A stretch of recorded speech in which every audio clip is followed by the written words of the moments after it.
Chers amis, bonjour, je suis très heureuse de vous retrouver, vous êtes sur Paix et Guerre, je suis là pour une 81e mondoscopie dans des conditions d'enregistrement estivales, donc imparfaites.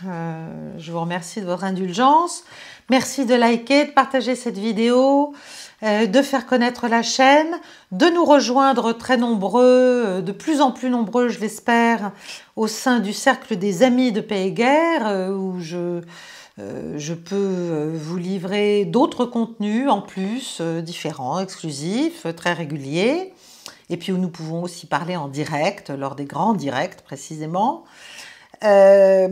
Aujourd'hui, je vais vous parler de trois choses. Je vais vous parler de l'Ukraine, mais au-delà de l'Ukraine, enfin de ce qui se passe autour de cette affaire, notamment en matière d'avancées diplomatiques,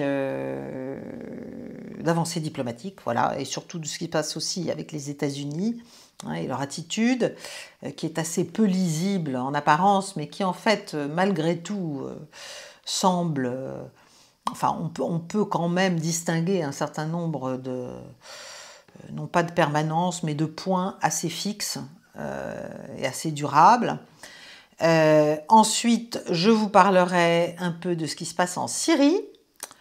Voilà, et de ce qui, encore une fois, dans cette malheureuse Syrie qui est vraiment soumise à tout un tas de forces et de gens animés de très mauvaises intentions, ressemble à une sorte de grand nettoyage préalable à la mise en œuvre d'intérêts économiques et notamment énergétiques occidentaux importants, en l'espèce américain, donc je voudrais vous parler de ça. Et puis troisième point, je vais vous parler d'Israël et des derniers développements, j'allais dire, qui sont assez inquiétants du point de vue israélien, mais qui renvoient bien sûr à une mobilisation de plus en plus forte contre la politique de l'actuel gouvernement israélien à Gaza, et ce qui continue de s'y passer, ce qui continue d'être aussi insupportable, bien sûr, et absolument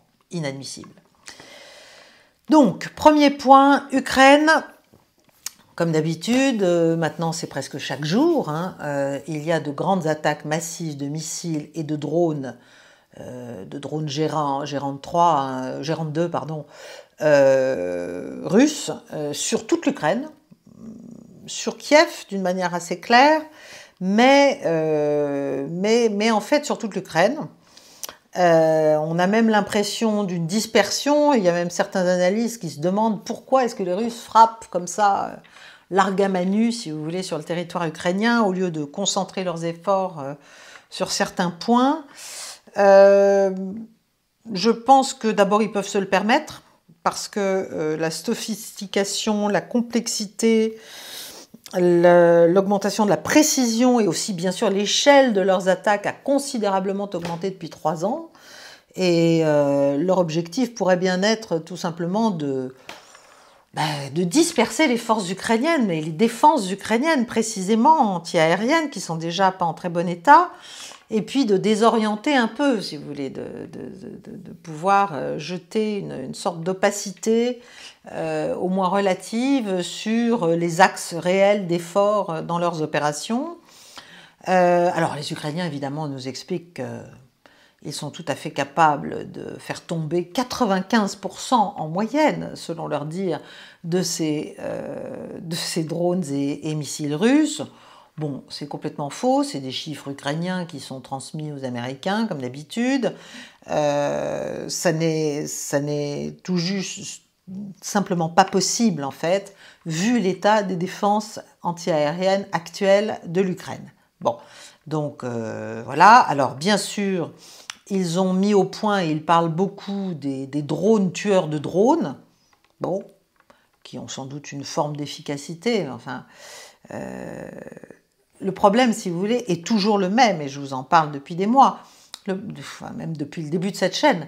Le problème, c'est qu'il y a une telle différence, il y a un tel décalage d'échelle entre l'Ukraine et la Russie en matière militaire, en matière de puissance militaro-industrielle, en matière d'effectifs, en matière de capacité à produire des armements à un rythme extrêmement soutenu, et donc d'avoir des réserves, quel que soit le soutien dont a pu bénéficier l'Ukraine ou dont elle pourrait encore bénéficier, il y a un différentiel beaucoup trop grand pour permettre un renversement de situation. C'est pour ça qu'il faut absolument aller vers la paix, aller vers un accord, aller vers un compromis, parce que sinon, c'est un très très lent supplice et suicide ukrainien, en fait, auquel nous avons affaire. Bon, en tout cas, donc, les Ukrainiens, malgré tout, disent qu'ils arrivent à abattre presque tout ce qui leur tombe dessus. Bon, c'est faux, évidemment. Ils ont leurs drone tueurs et ils ont aussi les canons allemands de chez Rheinmetall qui s'appellent Skynext Advanced Air Defense Cannon. Mais ils n'en ont pas beaucoup. Hein. Et évidemment, l'Allemagne n'est pas en capacité industrielle de leur en fournir assez pour qu'il y ait un effet. Parce que c'est ça le problème, c'est ce problème d'échelle. C'est-à-dire que chaque jour, ou presque chaque jour, il y a des centaines de drones et des dizaines de missiles qui s'abattent sur l'Ukraine. C'est ça qu'il faut comprendre. Donc il y a une masse, si vous voulez, il y a un effet de masse. Qu'on le veuille ou non, qu'on soit pour, contre, c'est une réalité indépassable. Quant aux patriotes, dont on parle énormément dans la presse anglo-saxonne, dont les responsables américains parlent, dont les Ukrainiens, bien sûr, parlent beaucoup, c'est clair que les Américains expliquent que déjà, ils n'en ont plus que 25% de ce qu'il leur faudrait pour être opérationnellement en position stable par rapport à leurs propres besoins de défense. Plus que 25%, donc ils ne risquent pas d'en transférer à l'Ukraine. Donc là, ils essaient de faire en sorte que les autres en transfèrent. Je rappelle qu'ils ont aussi comme axe prioritaire de défense et de soutien, bien sûr, Israël, dans sa guerre perpétuelle livrée au Moyen-Orient. Donc, si vous voulez, là, au stade actuel, même s'ils produisent certaines batteries de patriotes, il faut comprendre que même s'il n'y avait pas Israël, ils n'en produiraient de toute façon pas assez, même à forte cadence, pour répondre aux besoins opérationnels actuels de l'Ukraine. Actuels. Alors vous imaginez si l'Ukraine se remettait en posture offensive, par exemple, pour essayer encore une énième fois de renverser la vapeur militaire. Bon. Donc, il est probable qu'au plan militaire, les Russes vont continuer à attaquer et de plus en plus les routes logistiques du soutien occidental. Parce qu'en fait, c'est ça. Il faut essayer d'assécher cette espèce de ruisseau, finalement, parce que c'est plus un fleuve, hein, c'est un ruisseau. Mais c'est un ruisseau pernicieux, c'est un ruisseau entêté, c'est un ruisseau qui ne veut pas mourir et que les Européens font tout pour maintenir en eau, si vous voulez. Mais la réalité, c'est que l'Occident a quand même de moins en moins d'options.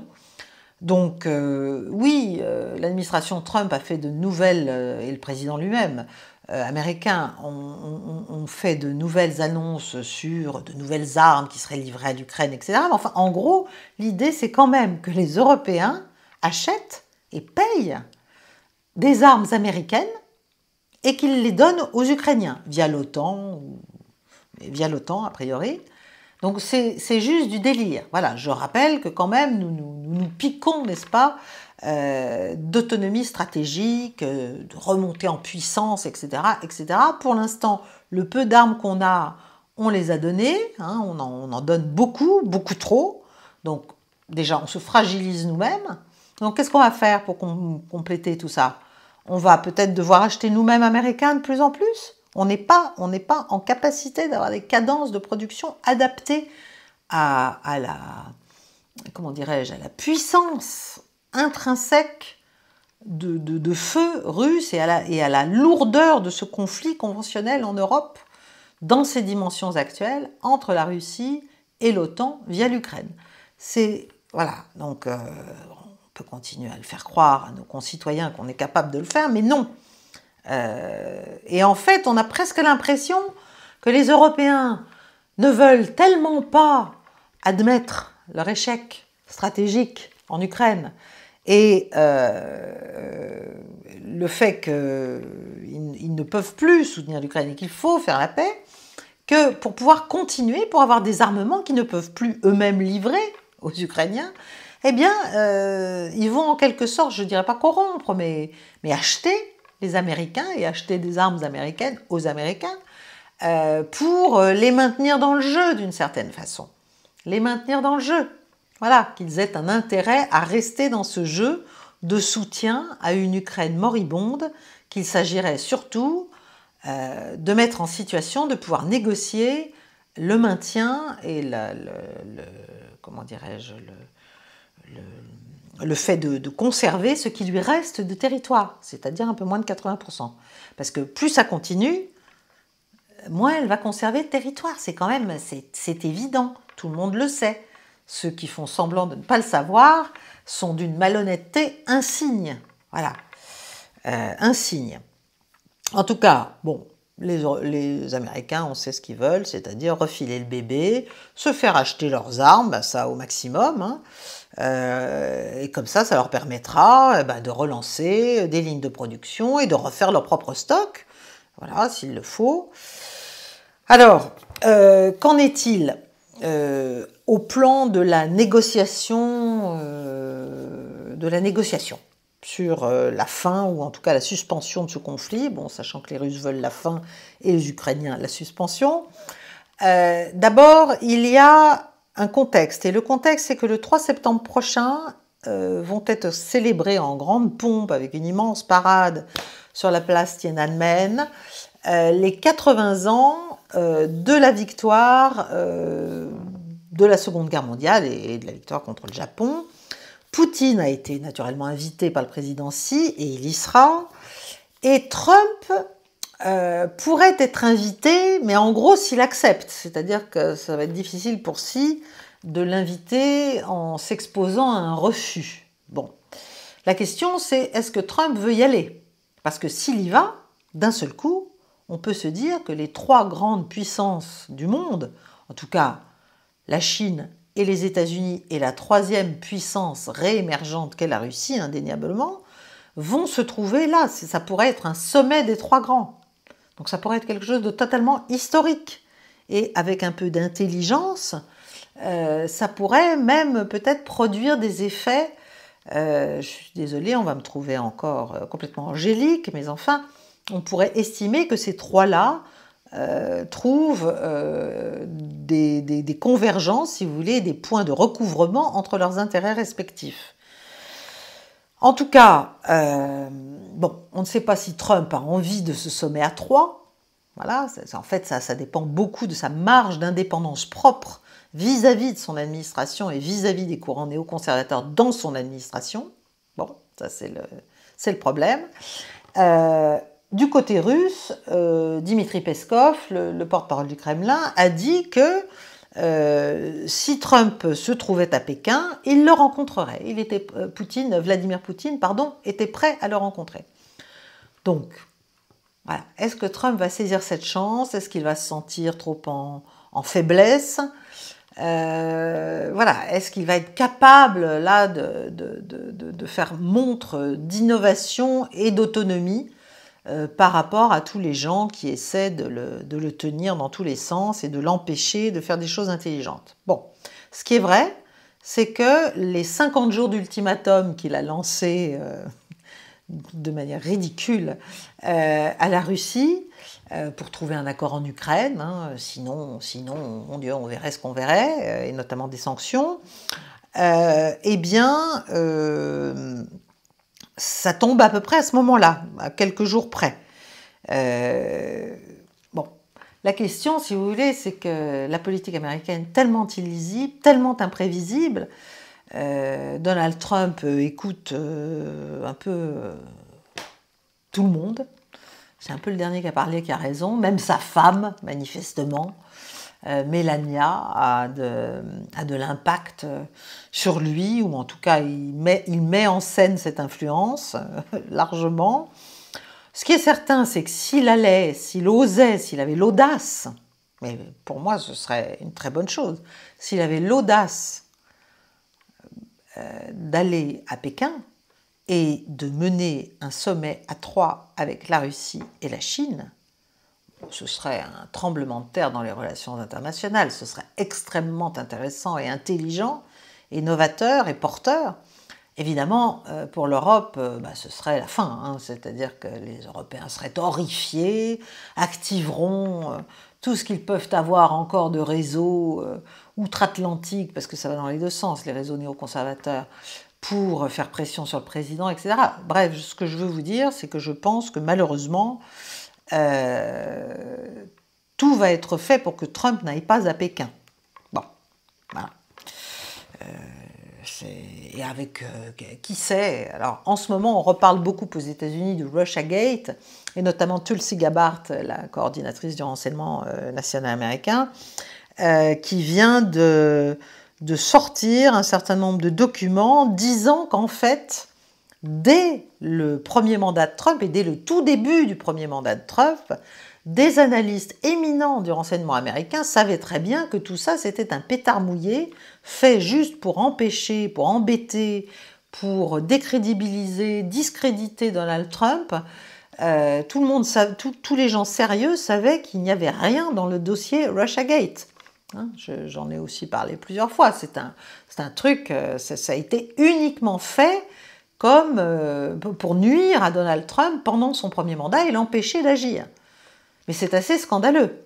Ça veut dire que d'autres, dans ce même appareil de renseignement, où il y a énormément de monde et énormément d'agences, et énormément d'argent, ça veut dire que d'autres, jusqu'au rapport Mueller, où finalement on a dit, non, il n'y a rien, il n'y a pas de base factuelle, il n'y a rien du tout ça c'est du blabla, de la médisance. Bon, Dieu sait si on sait ce que c'est que la médisance, et son effet, ses effets délétères, malheureusement. En fait, ça veut dire qu'il y a quand même des gens qui alors qu'ils savaient très bien qu'il n'y avait pas d'éléments à charge véritable, il n'y avait aucun élément à charge véritable contre Donald Trump sur une possible implication de la Russie dans son élection ou sur l'influence que les Russes auraient pu avoir sur lui, enfin n'importe quoi. En dépit de ça, il y a des gens qui ont joué là-dessus et qui ont sans doute joué aussi leur carrière, qui ont joué pour des intérêts ou pour de l'argent ou pour des postes ou pour Dieu sait quoi. Ça montre la profondeur, j'allais dire, de l'intoxication et de la dégradation aussi morale et du professionnalisme au sein de la communauté américaine du renseignement. Donc là, je ne sais pas s'il est question d'enfin nettoyer tout ça pour de bon. Je sais que c'est un peu en cours, en tout cas c'est ce qui est dit, mais jusqu'à quel point, je n'en sais rien. Alors enfin, dernier point sur l'Ukraine. Bon, vous avez peut-être entendu parler du 3e round des pourparlers d'Istanbul qui vont se tenir demain, je crois que ça commence demain mercredi, à la demande de Zelensky, qui explique qu'il veut toujours rencontrer Poutine. Il y avait eu déjà 2 rounds en avril et en juin, jusqu'à ce que Trump dise « bon, ça sert à rien, ça mène à rien », et qu'il soit de nouveau entraîné par le courant anti-russe de ses conseillers. Alors là, ils vont parler des prisonniers, etc. Et probablement, les Ukrainiens ont-ils demandé ce round, pas pour parler de leurs prisonniers, dont ils n'ont, à mon avis, pas grand-chose à faire, mais surtout pour pouvoir démontrer, et ce sera facile à démontrer, que la Russie ne veut soi-disant pas de la paix. C'est pas de la paix que ne veut pas la Russie. Elle aimerait bien la paix, la Russie. Elle veut juste qu'on prenne enfin en compte la réalité du conflit, la réalité bien sûr de ses gains territoriaux, mais surtout la réalité de ses préoccupations, ce qu'elle appelle les racines profondes du conflit. Donc l'entrisme otanien, toute la politique d'élargissement et le fait d'avoir voulu faire de l'Ukraine une puissance qui ne soit plus neutre et qui soit au contraire une puissance de l'OTAN. Donc c'est toujours la même chose, et tant qu'on ne s'intéressera pas, et tant qu'on ne voudra pas de l'autre côté de l'Atlantique, parce que l'Europe, tant qu'on ne voudra pas de l'autre côté de l'Atlantique sérieusement discuter avec les Russes sur le fond de ce sujet, il ne se passera rien d'autre qu'une avancée militaire russe continue sur le terrain. Alors, bon, les délégations côté ukrainien, c'est Roustem Umerov, qui était l'ancien ministre de la Défense, qui va diriger la délégation. Il vient d'être nommé secrétaire du Conseil de sécurité ukrainien. Il y aura des représentants du ministère de la Défense, du renseignement naturellement. Peut-être qu'il y aura le fameux Boudanov, qui a des ambitions de toutes sortes, manifestement politiques, diplomatiques, un peu comme Zaloujny, hein, que les Ukrainiens avaient exfiltré comme ambassadeur à Londres. Bon, on verra. Je pense que dans un certain nombre de chancelleries occidentales, on est en train d'imaginer ce que pourrait être un gouvernement ukrainien en exil. Voilà. Et puis côté russe, ce sera toujours dirigé par celui que Zelensky ne trouvait pas à sa hauteur, n'est-ce pas, en expliquant que c'était du bas niveau. Bon, c'est quand même l'ancien ministre de la Culture, c'est surtout un très grand historien, Medinsky. Et puis il y aura quand même un ministre des Affaires étrangères adjoint, Galouzine, un chef de la direction du renseignement militaire, Koustukov, et aussi le ministre de la Défense adjoint, Alexander Fomin. Bref, je ne sais pas ce que vont donner ces pourparlers, sans doute pas grand-chose, à part peut-être des échanges de prisonniers, mais enfin quand on sait que les Ukrainiens récupèrent, je ne sais plus, près d'1 millier de corps contre quelques dizaines de soldats russes, ça donne une idée de ce que sont les chiffres des pertes respectives des deux parties, mais enfin là aussi c'est quelque chose qu'il ne faut pas dire, donc continuons à faire semblant de croire qu'il y a autant de morts russes qu'ukrainiens. En tout cas, voilà, la farce continue, l'effondrement de l'Ukraine est inévitable si on continue comme ça, mais ça va être un supplice très très lent, très très très lent. Si Trump ne va pas à Pékin, si un accord n'est pas fait et si le holà n'est pas mis à l'aventurisme des Européens aux dépens de ces malheureux Ukrainiens. C'est vraiment vers ça qu'il faudrait tendre. Voilà, il faut s'intéresser pour de bon au réel, là aussi, comme d'habitude, parce que la guerre des perceptions, elle est perdue en fait. Elle est perdue parce que là, c'était la Russie. Voilà, c'était pas la Libye, la Syrie, l'Irak, le Kosovo, la Serbie. Non, c'était la Russie qu'on avait en face, et il aurait fallu comprendre la profondeur de la détermination russe à ne plus se laisser faire et à ne pas se laisser menacer à ses frontières par une Ukraine otanisée. Bon. Mon deuxième point rapide, la Syrie. La Syrie, bon, il y a eu à peu près 1000 morts en une semaine, hein, mais je crois qu'il y a une forme de cessez-le-feu. Il a été dit tout et son contraire, qu'Israël venait au secours des Druzes, bon, et qu'Al-Shara aussi souhaitait que ça se passe bien, etc. Ce qui est clair, c'est que la Turquie conserve une influence importante en Syrie. Elle cherche plutôt à ce qu'il y ait une solidification en fait du pouvoir actuel, alors qu'Israël, lui, cherche en permanence la dislocation, la fragmentation, comme d'habitude. Mais là encore, ce qui est intéressant, et je peux vous en parler en 2 minutes, c'est que le business pointe son nez de manière assez évidente, et notamment les firmes américaines se pressent et sont en train de développer un plan qui est encore à ce stade gardé assez secret en matière énergétique, un plan global, si vous voulez, pour le pays, qui explique pourquoi les sanctions américaines ont été levées par Donald Trump. C'était quand même l'un des régimes les plus sévères du monde. Mais Trump avait rencontré le fameux Al-Shara à Riyad, en Arabie Saoudite, en mi-mai dernier. Et depuis, eh bien voilà, les ambitions prédatrices, parce que c'est quand même ça, sur cette malheureuse Syrie martyrisée, prédatrices des compagnies américaines se font jour. Donc, c'est oil and gas, hein, pétrole, gaz, exploration, énergie électrique, développement de centrales, besoin en infrastructure dans ce domaine de l'énergie, hein, besoin en investissement évident, et surtout se concentrer pour faire tout ça sur l'est, sur l'ouest de l'Euphrate, hein, qui est actuellement sous le contrôle du gouvernement syrien. Donc voilà, il s'agit, si vous voulez, de sortir maintenant qu'on a fait tomber le pouvoir d'Assad, eh bien de se jeter sur ce que la Syrie a à offrir en matière d'infrastructures énergétiques, bien sûr, au nom de la reconstruction.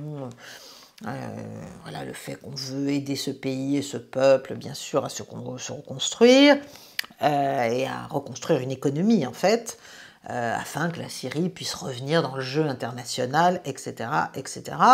Il faut aussi se souvenir qu'il y a un certain nombre de compagnies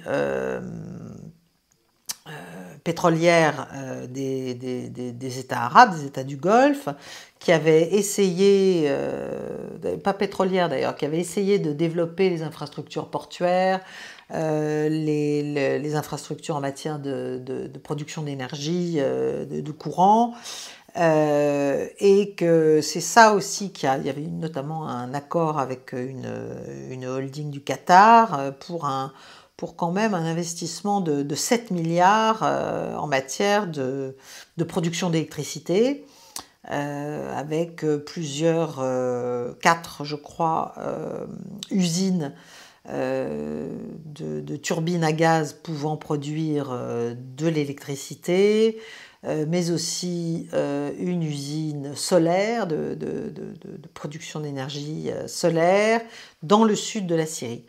Donc voilà, il y a beaucoup de choses qui se font en ce moment. D'ailleurs, il y a même des entreprises françaises qui aimeraient bien s'intéresser à la reconstruction de la Syrie, comme à celle de l'Ukraine d'ailleurs. C'est peut-être pour ça qu'elles prennent des positions politiquement pas toujours très défendables, mais enfin. En tout cas, pour l'instant, donc on se concentre plutôt, si vous voulez, sur l'ouest, hein, l'ouest de l'Euphrate, que contrôle le gouvernement syrien actuel, parce qu'à l'est, qui est pourtant l'endroit où il y a le plus de pétrole, ce sont toujours les forces démocratiques syriennes qui sont soutenues par les États-Unis et par des groupes armés kurdes, que bien sûr Washington essaie de pousser à revenir dans le giron du nouveau gouvernement, à venir dans le giron du nouveau gouvernement de Damas, c'est-à-dire dans le gouvernement de l'ex-Daesh Al-Shara.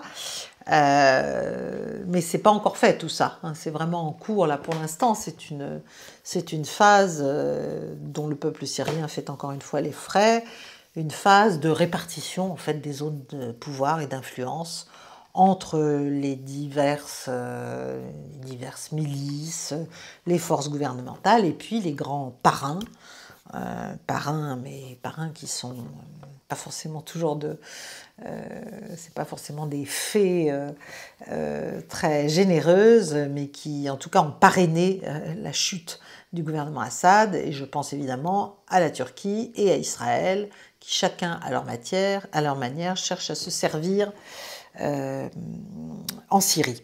Bon, donc voilà, il faut voir ce qui va se passer, mais ça va être très intéressant aussi de voir la manière dont les Américains vont essayer de récupérer la Syrie, en fait. Voilà. Bon. Et puis mon troisième point, eh bien, ça touche Israël. Ça touche Israël et le fait que tout de même, il semblerait que les pressions internationales qui ont débuté avec la réponse d'Israël au massacre du 7 octobre 2023, eh bien, commencent à porter des fruits concrets. Si vous voulez, la pression monte quand même contre l'État hébreu. Alors vous savez qu'à Gaza, c'est toujours l'horreur absolue, c'est toujours la guerre par la famine en fait, hein. Hors de toute proportion, enfin voilà. Et il y a depuis octobre 23 en fait, enfin très tôt, hein, octobre, novembre, il y a eu des appels au boycott contre les enseignes, contre les marques, les entreprises qui finançaient directement ou indirectement l'armée israélienne, évidemment. Donc il y a eu Carrefour, il y a eu McDonald's, mais il y a aussi beaucoup d'autres marques qui soutiennent d'une façon ou d'une autre les agissements des forces armées israéliennes à Gaza. Je pense à Coca, Nestlé, à SFR, à Ferrero, j'ai la liste, Starbucks, L'Oréal, AXA, Lu, Puma, Teva, Zara, TF1, BNP, Nike, Lidl, Action, Nutella, Bouygues, Optical Center, SodaStream, Lanvin, Fanta, Sprite, Evian, Schweppes, Danone, Volvic, Vittel, Perrier, KFC, enfin bon, voilà. Il y en a évidemment beaucoup. Et donc, toutes ces pressions, dont on n'entend évidemment pas parler, particulièrement dans nos médias en France, mais qui existent, tout cela a été aussi porté par un certain nombre de pays, notamment l'Afrique du Sud d'ailleurs, au tout début. Et bref, aujourd'hui, il y a eu ce qu'on appelle la déclaration de Bogota, c'était les 15 et 16 juillet dernier, et la formation de ce qu'on appelle le groupe de la Haye élargi. Alors, les membres fondateurs, c'est la Colombie, la Bolivie, Cuba, le Honduras, la Namibie, le Sénégal, la Malaisie quand même, et l'Afrique du Sud. Bon, les deux derniers, même les trois derniers sont des gros pays. Mais il y a d'autres pays aussi, l'Algérie, le Botswana, le Brésil, la Chine, le Chili, l'Irak, le Pakistan, la Libye, le Mexique, la Palestine naturellement, la Turquie et encore d'autres. Bref, il y a une trentaine de pays, je crois qu'il y en a 32, qui, dans cette déclaration, se résolvent à imposer des sanctions économiques, diplomatiques, juridiques, militaires contre Israël pour crimes de guerre à Gaza. Et en fait, là, maintenant, au stade actuel, on en est à 12 pays qui mettent en place immédiatement ce processus de sanctions. Alors, ils donnent jusqu'au 20 septembre prochain. Le 20 septembre, ça va être le 80e anniversaire à l'Assemblée générale des Nations Unies, le 80e anniversaire des Nations Unies, hein, donc il y aura l'Assemblée générale, pour que d'autres rejoignent cette coalition et cette déclaration de Bogota. Mais en tout cas, les pays qui, pour l'instant, disent qu'il faut faire tout de suite des sanctions, il faut tout de suite annoncer et faire respecter des sanctions, ce sont l'Afrique du Sud, la Colombie, la Bolivie, Cuba, l'Indonésie, grand pays, Irak, Libye, Malaisie, Namibie, Nicaragua, Oman, Saint-Vincent, Afrique du Sud. Vous voyez, donc là, il y a quand même des pays qui sont très importants. Vous remarquerez que la Chine attend, voilà, donc elle ne se met pas dans la même catégorie. Mais enfin, pour Israël, vous remarquerez aussi qu'il n'y a pas la France, qui aurait pu être le leader et récupérer une influence considérable si elle avait su s'associer à une politique de réprobation claire de ce qui se passe et de ce qui est fait en ce moment même à Gaza. Le leader de cette initiative, c'est évidemment une femme dont on entend beaucoup parler, extrêmement courageuse, extrêmement décriée forcément aussi, mais moi je la trouve extrêmement courageuse, Francesca Albanese, qui est la rapporteure spéciale des Nations Unies sur la situation des droits humains dans les territoires palestiniens occupés.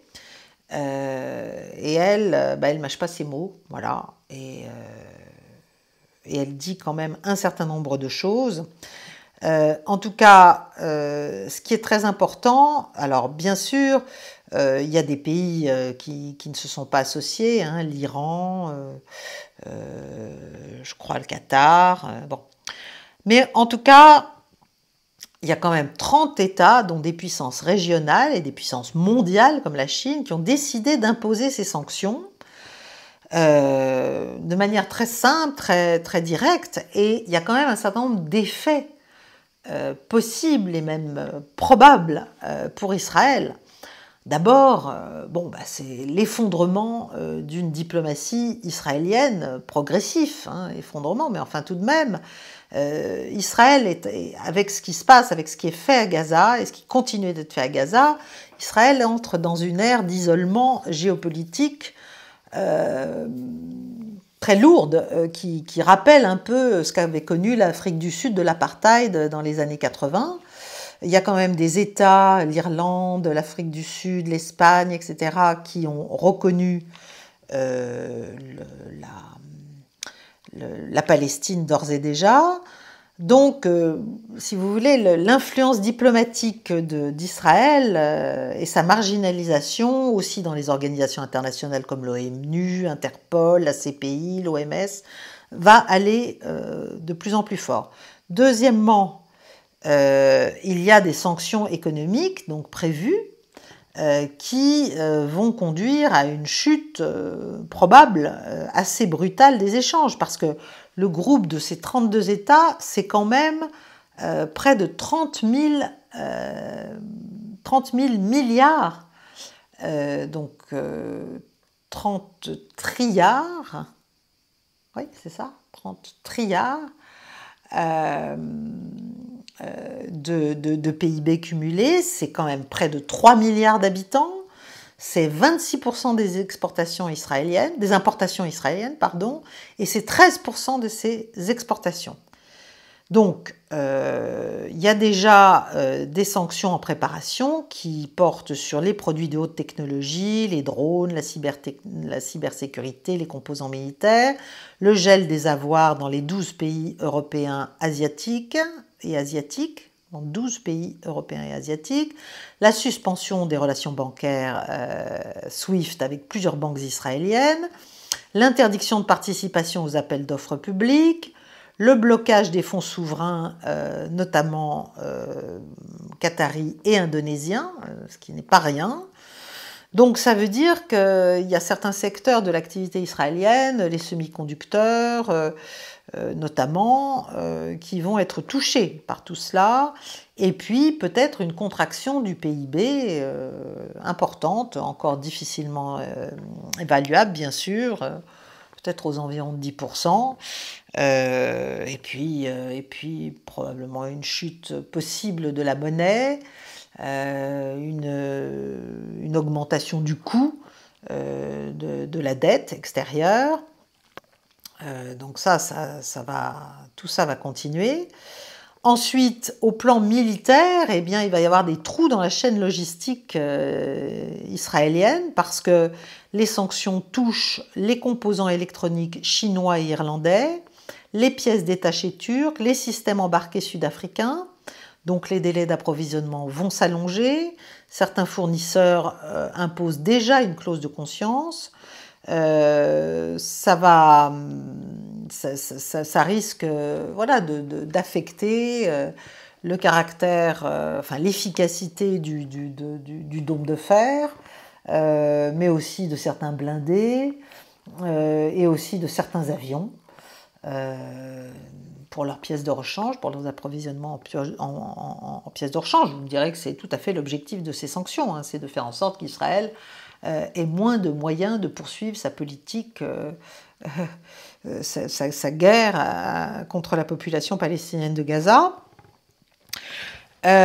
Ensuite, bien sûr, c'est très ennuyeux pour le leadership politique actuel israélien, puisque ça veut dire que le groupe de la Haye étendu a déjà engagé des demandes de mandats d'arrêt internationaux contre des responsables militaires et politiques, Netanyahou, Gallant, Halevi, des poursuites au titre de l'article 7 du statut de Rome, une requête coordonnée au Conseil de sécurité pour geler les avoirs des généraux en poste, donc voilà, impossibilité de voyager, isolement, sanctions ciblées, enfin voilà, des sanctions comme d'autres pays en connaissent d'ailleurs, mais ça peut être assez lourd de conséquences, bien sûr, pour Israël. Et puis, ça aura aussi un effet potentiel important sur les entreprises israéliennes. Depuis cette annonce, il y a déjà 16 multinationales qui se sont désengagées de leur partenariat avec des homologues israéliens. Le Nasdaq de Tel Aviv 35 a perdu 11% en 3 jours et le secteur de la tech, 40%, a connu un gel en fait de ses fonds, si vous voulez, de ce qu'ils pouvaient récupérer. Donc, sans parler évidemment de l'impact que ça peut avoir sur la population israélienne, l'exode des cerveaux, le fait que les gens vont vouloir de plus en plus quitter aussi Israël, puisque ça va devenir économiquement très difficile. Il peut y avoir de la déstabilisation interne, des grèves, des démissions, une pression migratoire. Bref, il y a là un faisceau d'actions à travers cette déclaration et les mesures associées, déclaration de Bogota. Il y a un faisceau d'actions qui se veulent efficaces contre Israël pour pousser, en fait, très probablement les soutiens d'Israël à faire en sorte que le gouvernement actuel de l'État hébreu arrête ce qu'il fait à Gaza, voilà, tout simplement, et en Cisjordanie d'ailleurs aussi. C'est difficile de savoir si tout cela n'est pas fait non pas pour être mis en œuvre véritablement, mais comme une sorte d'ultimatum avant action, si vous voulez, de menace. Mais enfin là, c'est une menace qui prend maintenant des formes concrètes, pour une fois, c'est plus simplement des mots. Et effectivement, on peut penser que Francesca Albanese, qui elle manie les mots, mais explique aussi qu'il faut passer à l'action maintenant, qu'on ne peut plus simplement se contenter de s'indigner et de se scandaliser de ce qui se passe, il faut empêcher que ça ne continue. On peut penser que pour une fois, je dirais que la pression part dans l'autre sens, c'est-à-dire c'est Israël qui est en butte à une véritable pression internationale coordonnée contre sa politique actuelle, contre la politique du gouvernement actuel. C'est surtout l'isolement et c'est surtout le discrédit moral et politique lourd qui sont en jeu, parce que c'est finalement c'est une tentative de punir l'impunité finalement. Voilà, puisque c'est à cela qu'on assiste depuis octobre, depuis ce que le Hamas a fait et depuis la politique les représailles qui ont été engagées par l'armée israélienne et qui ne se sont jamais arrêtées et qui ont très très largement dépassé leurs objectifs initiaux sans pour autant les atteindre. Voilà, sans pour autant les atteindre totalement vis-à-vis du Hamas notamment. Donc on est vraiment dans une période assez nouvelle pour Israël. Il faut savoir comment le gouvernement actuel va prendre les choses. Ce qui est sûr, c'est que le mythe du sanctuaire israélien s'effrite sérieusement et que la société israélienne est en risque, non pas d'implosion, mais en tout cas de choc économique, moral, politique. C'est une forme d'état de siège, en quelque sorte. Ça va évidemment conforter le complexe obsidional israélien. Mais il y a d'autres pays qui ont des complexes obsidionaux qui ne sont pas infondés non plus, hein, je pense à la Russie. C'est une sorte de... Voilà, si vous voulez, Israël n'est plus attaqué, n'est pas attaqué par des armes, en fait, par des missiles, il n'est pas arrêté militairement, mais il est isolé. Il est mis en position d'être un État paria pour son comportement, paria et bien sûr son asphyxie aussi économique, financière, technologique, qui est programmée par ces sanctions, si elles devaient être respectées bien sûr par tous les signataires de cette déclaration de Bogota. Voilà, je termine là-dessus. Je vous remercie d'avoir suivi cette mondoscopie.